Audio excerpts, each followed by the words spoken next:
ಮೊನ್ನೆ ವಿಧಾನ ಪರಿಷತ್ ಚುನಾವಣೆ ನಡೆಯಿತು. ಆದರೆ ಆ MLC ಎಲೆಕ್ಷನ್ನಲ್ಲಿ ಕ್ರಾಸ್ ವೋಟ್ ಮಾಡಿದವರು ಯಾರು? ಬಿಜೆಪಿಯಲ್ಲೂ ಆಗಿದೆ, JDSನಲ್ಲೂ ಆಗಿದೆ. ಹಾಗಾಗಿ ಆಣೆ ಪ್ರಮಾಣ ಪಾಲಿಟಿಕ್ಸ್ ಬೆನ್ನಲ್ಲೇ ದೆಹಲಿಗೆ ವಿಜೇಂದ್ರ ಭೇಟಿಯನ್ನು ನೀಡುತ್ತಿದ್ದಾರೆ. ಹೈಕಮಾಂಡ್ ಭೇಟಿಯಾಗೋದಕ್ಕೆ ದೆಹಲಿಗೆ ತೆರಳಿದ ರಾಜ್ಯಾಧ್ಯಕ್ಷ.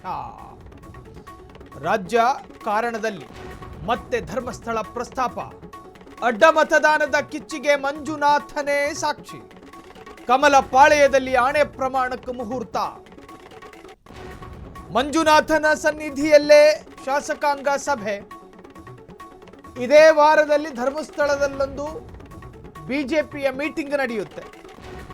ಅಶೋಕ್ ವಿಜಯೇಂದ್ರ ತಯಾರಿಗೆ ಶಾಸಕರೇ ಉಲ್ಟಾ. ಸತ್ಯ ಹುಡುಕೋದಕ್ಕೆ ಹೊರಟವರಿಗೆ ಸ್ವಪಕ್ಷದಲ್ಲೇ ವಿರೋಧ. ಆಣೆ ರಾಜಕೀಯದ ನಡುವೆ ಮೈತ್ರಿಗೆ ಹೊಸ ಟೆನ್ಷನ್. ಒಂದು ವೇಳೆ 63 ಶಾಸಕರು ಪ್ರಮಾಣ ಮಾಡಿದ್ರೆ ಹೇಗೆ? ಮತ್ತೆ ಪಕ್ಷಕ್ಕೆ ಕೆಟ್ಟ ಹೆಸರು ಬರುತ್ತೆ ಎಂದು ಬೇಸರ. ದೇವರ ಮೇಲಿನ ನಂಬಿಕೆಗೂ ಧಕ್ಕೆ ಎಂದು ಅಸಮಾಧಾನ. ದೇವರ ಮೇಲಿನ ನಂಬಿಕೆಗೂ ಧಕ್ಕೆ ತರುತ್ತಾ ರಾಜಕೀಯ. ಬಿಜೆಪಿಯ ಒಳಮನೆಯಲ್ಲೇ ಶುರುವಾಯಿತು ಭೀತಿ. ಆಣೆ ರಾಜಕೀಯಕ್ಕೆ ಬಿಜೆಪಿ ಶಾಸಕರಲ್ಲಿ ಅಪಸ್ವರ.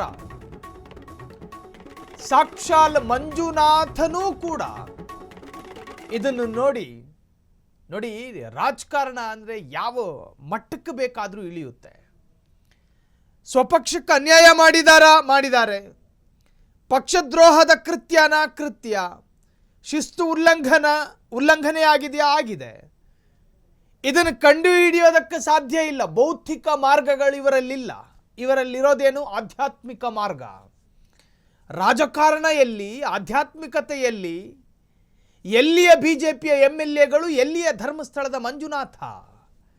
ಪಾವಿತ್ರ್ಯ ಇರ್ತಕ್ಕಂತಹ ಸ್ಥಳಕ್ಕೆ ರಾಜಕಾರಣಿಗಳನ್ನು ಕರ್ಕೊಂಡು ಹೋಗಿ ಪಡಿತರ ಅಂಗಡಿಯ ಮುಂದೆ ಸಾಲಾಗಿ ನಿಲ್ಲಿಸೋ ರೀತಿಯಲ್ಲಿ ನಿಲ್ಲಿಸ್ಕೊಂಡು, ನೀನು ತಪ್ಪು ಮಾಡಿದೆಯಾ ಇಲ್ಲಿ ವಾಣೆ ಮಾಡು, ನೀನು ತಪ್ಪು ಮಾಡಿದೆಯಾ ಇಲ್ಲಿ ವಾಣೆ ಮಾಡು. ಬ್ಯಾಕ್ ಟು ಬ್ಯಾಕ್ ಬಿಜೆಪಿ ಶಾಸಕರ ಕೈಗಳು ಮಂಜುನಾಥನ ಸನ್ನಿಧಿಗೆ ಹೋಗಿ ಪ್ರಮಾಣ ಮಾಡಬೇಕಂತೆ. ಇಲ್ಲಿ ವಿರೋಧತೆಗಳಿರೋದು ಕಾಂಗ್ರೆಸ್ಸಿಗರದ್ದಲ್ಲ, ಬಿಜೆಪಿಗರದ್ದೇ. ಅಲ್ರಯ್ಯ, ನಮ್ಮ ತಪ್ಪು ಒಪ್ಪುಗಳನ್ನು ಕೇಳೋದಕ್ಕೆ ದೇವ್ರ ಮೇಲೆ ಆಣೆ ಹಾಕಬೇಕಾ? ಸರಿ, 60ಕ್ಕಿಂತಲೂ ಹೆಚ್ಚು MLAಗಳಿದ್ದಾರೆ ಬಿಜೆಪಿಯಲ್ಲಿ, 63. ಆ MLAಗಳೆಲ್ಲರೂ ಕೂಡ ಮಂಜುನಾಥನ ಮೇಲೆ ಆಣೆ ನಾನು ತಪ್ಪೇ ಮಾಡಿಲ್ಲ ಅಂತ ಅನ್ಕೊಂಡ್ರೆ ಜನ ಏನು ಅನ್ಕೊಂಡು ಯಾರು ಬಿಜೆಪಿಯ ಬಗ್ಗೆ? ನುಣುಚಿಕೊಳ್ಳೋದಕ್ಕೆ, ತಪ್ಪಿಸಿಕೊಳ್ಳೋದಕ್ಕೆ, ಜಾರಿಕೊಳ್ಳೋದಕ್ಕೆ ಯಾರ ಮೇಲೆ ಬೇಕಾದರೂ ಆಣೆ ಹಾಕ್ತಾರ್ರಿ ಈ ಕಾಲದಲ್ಲಿ. ದೇವರನ್ನು ಬಿಡೋದಿಲ್ಲ ಮನುಷ್ಯ, ತಪ್ಪಿಸಿಕೊಳ್ತಾನೆ. ಮಂಜುನಾಥನ ಮೇಲೆ ಆಣೆ ಹಾಕಿ ತಪ್ಪಿಸಿಕೊಳ್ಳೋದಕ್ಕೆ ಪ್ರಯತ್ನ ಪಟ್ಟರೆ ಜನ ಬಿಜೆಪಿಯ ಬಗ್ಗೆ ತಪ್ಪು ತಿಳ್ಕೊತಾರೆ. ಎಲ್ಲಿಯವರೆಗೂ ತಲುಪಿದೆ ಅಂದರೆ ನಿತಿನ್ ನಬೀನ್ ರಾಷ್ಟ್ರೀಯ ಅಧ್ಯಕ್ಷ ಸಮನ್ಸ್ ಜಾರಿ ಮಾಡಿದ್ರು ವಿಜೇಂದ್ರರ ವಿರುದ್ಧ. ನಿನ್ನ ಮೂಗಿನ್ಯಾರಕ್ಕೆ ಹಿಂಗೆಲ್ಲ ನಡೀತಾ ಇದೆಯಲ್ಲೋ ಅಂತ.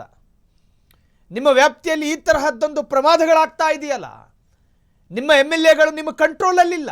ಒಬ್ಬ ಬಿಜೆಪಿಯ ಸ್ಟೇಟ್ ಪ್ರೆಸಿಡೆಂಟ್ ಆಗಿ ಮಿಸ್ಟರ್ ವಿಜಯೇಂದ್ರ ಏನು ಮಾಡ್ತಾ ಇದ್ದೀರಿ ಅಂತೇಳಿ ನಿತಿನ್ ನಬೀನ್ ಪ್ರಶ್ನೆ ಮಾಡಿದ್ರು.